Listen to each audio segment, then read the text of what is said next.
हिमाचल प्रदेश में हुए 4 उपचुनाव में मिली करारी हार को लेकर मंथन में खुलासा हुआ है कि ओवर कॉन्फिडेंस और पार्टी में भीतरघात व अनुशासनहीनता बीजेपी की हार का मुख्य कारण रहे हैं। भाजपा मुख्य प्रवक्ता रणधीर शर्मा ने कहा कि 2 दिनों पिछली कार्य समिति के कार्यक्रम की समीक्षा भी हुई है, जिसमें पार्टी ने संतोष व्यक्त किया है। उपचुनाव में जीत नहीं पाए, इसलिए गहनता के साथ चुनाव परिणाम पर भी समीक्षा हुई है। उन्होंने कहा कि इन विधानसभा और लोकसभा चुनाव में कहीं न कहीं पार्टी और नेतृत्व अति आत्मविश्वास में रहा, जो हार का कारण बना। सरकार में हैं, जीत जाएंगे, ये अति आत्मविश्वास हार का कारण बना। सहानुभूति के आधार पर कांग्रेस प्रत्याशियों को वोट मिले। कुछ सीटों पर भीतरघात व अनुशासनहीनता की भी बातें आई हैं, जिस पर कार्रवाई करने जा रहे हैं। उन्होंने कहा कि कोरोना के कारण आवश्यक वस्तुओं पर महंगाई की मार भी पड़ी, जिसका असर भी चुनाव नतीजों पर दिखा। अनुशासनहीनता को कड़ाई से रोकना है, इसके लिए अनुशासनात्मक कार्रवाई जल्द होगी। इसके बाद केंद्र और प्रदेश सरकार की उपलब्धियां जन जन तक पहुंचाने का काम होगा। 4 साल का जश्न मनाया जाएगा, जिसमें केंद्र से नेता आएंगे। संगठन को मजबूत करने के लिए पार्टी रणनीति बना रही है। कांग्रेस पर निशाना साधते हुए रणधीर ने कहा कि इन नतीजों के बाद कांग्रेसी हवा में उड़ने लगे हैं, जैसे कि उन्होंने 2022 का चुनाव जीतकर सरकार बना ली हो। उन्होंने कहा कि दिल्ली अभी दूर है, कांग्रेस गलतफहमी में न रहे, मुंगेरी लाल के हंसी सपने देखना छोड़ दे। अभी चुनाव के लिए 1 साल है और जीत भाजपा ही दर्ज करेगी। 3 विधानसभा और 1 लोकसभा के उपचुनाव संपन्न हुए, जिनके परिणाम पार्टी के आशा के अनुरूप नहीं रहे, उम्मीदों पर खरे नहीं उतरे। हालांकि जीत हो तब भी हम समीक्षा करते हैं, परंतु जीत नहीं पाए, इसलिए गहनता के साथ समीक्षा हुई है और अनेक विषय पार्टी के ध्यान में आए हैं,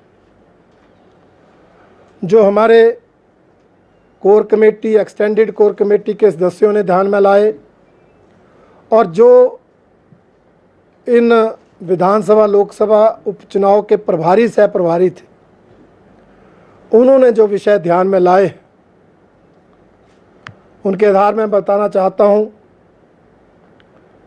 प्रमुखता के साथ ये विषय ध्यान में आया कि कहीं ना कहीं पार्टी कार्यकर्ता, पार्टी नेतृत्व अति आत्मविश्वास में रहा। हमारी सरकार है, इसलिए हम चुनाव जीत ही जाएंगे।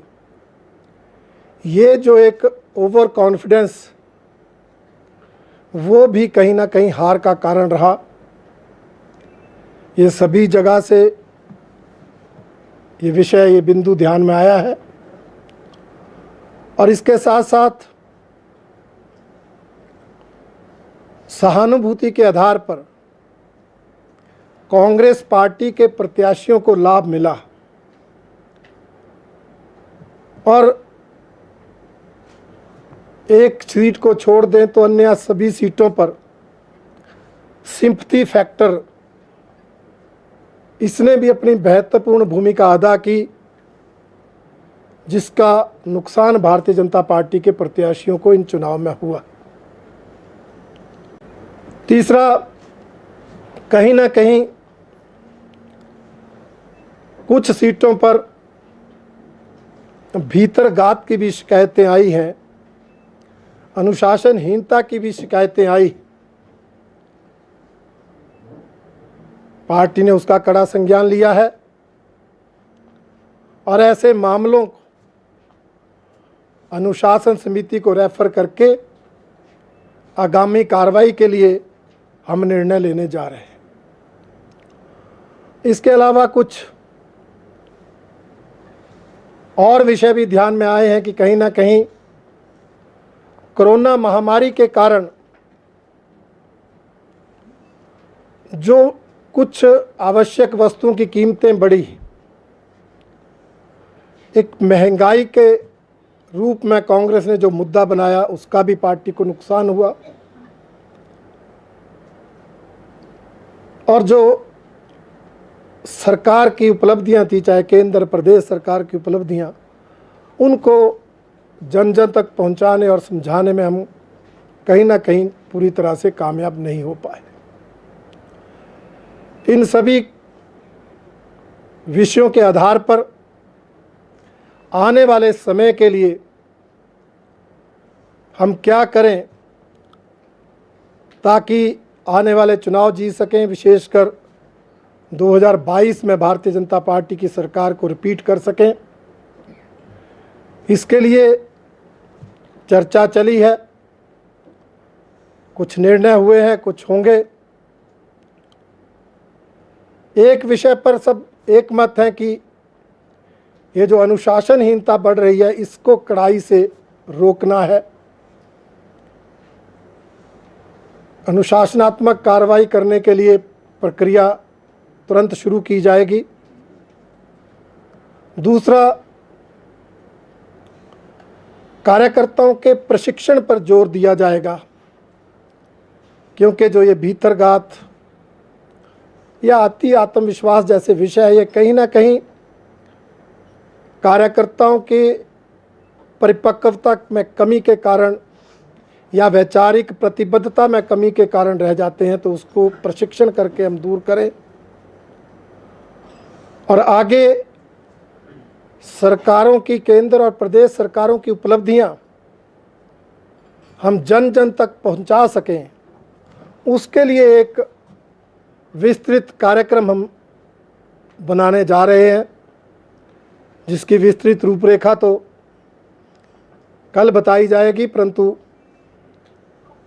ऐसा विचार आ रहा है कि 27 दिसंबर को, जब हमारी प्रदेश सरकार के 4 साल का कार्यकाल पूरा होगा, एक बड़ा कार्यक्रम प्रदेश में आयोजित किया जाएगा, जिसमें हमारे कोई ना कोई राष्ट्रीय नेता आएंगे और उसके बाद पूरे प्रदेश में महासंपर्क अभियान चलाया जाएगा। घर घर जाकर कार्यकर्ता केंद्र और प्रदेश सरकार की उपलब्धियां जन जन तक पहुंचाएंगे। इस उद्देश्य से आगामी हम कार्यक्रम तय करेंगे और अनेक कार्यक्रम संगठन को सुदृढ़ करने के लिए पार्टी तय कर रही है और इसी तरह से अन्य विषयों पर भी रणनीति बनाई जा रही है। मैं आज कहना चाहता हूं कि इन उपचुनाव के परिणामों के बाद हमारे कुछ कांग्रेसी मित्र कुछ हवा में उड़ना शुरू हो गए। कुछ इस तरह की बयानबाजी शुरू हो गई है जैसे उन्होंने 2022 का विधानसभा चुनाव जीत लिया और उनकी सरकार बन गई। मैं उनसे कहना चाहूँगा, मित्रों, अभी दिल्ली दूर है। ये उपचुनाव हुए हैं और 1 साल का समय बाकी है और भारतीय जनता पार्टी ने इन उपचुनाव के परिणामों को एक आई ओपनर की तरह लिया है। हमारी जो कमियां रही हैं हम उनमें सुधार करेंगे। हम नए स्तर पर रणनीति बनाएंगे और विश्वास के साथ कहते हैं, आगामी 2022 के विधानसभा चुनाव में भारतीय जनता पार्टी की सरकार बनाएंगे। कांग्रेस नेता ये जो मुंगेरी लाल के हसीन सपने ले रहे हैं, वो सपने लेना बंद करें। उनकी असलियत भी जनता जानती है। अभी तो उपचुनाव था, जब मुख्य चुनाव आएगा तो मुख्य मुद्दा ये हो गया, आपका मुख्यमंत्री कौन है। उसके लिए तो 12-13 दावेदार हैं। ये जो अनेक गुटों में विभाजित कांग्रेस है, मैं विश्वास के साथ कहता हूं, हमारे नेतृत्व ने, हमारे संगठन ने जिस तरह से इन उपचुनाव के परिणामों को गंभीरता से लिया है और गंभीरता से मंथन कर उसके अनुसार आगे की रणनीति बनाने का निर्णय लिया है, कांग्रेस के ये सपने पूरे नहीं होंगे और भारतीय जनता पार्टी 2022 में फिर से सरकार बनाएगी, ये मैं विश्वास के साथ कहता हूँ। धन्यवाद सर। आपने कोई बात करनी पूछनी हो तो आपका स्वागत है। जी, आप अभी इनडिसिप्लिन की बात कर रहे थे, जो पार्टी में क्रॉस इनडिसिप्लिन हुआ है। How many leaders have been identified? क्या इसमें मिनिस्टर्स हैं, लेजिस्लेटर्स हैं?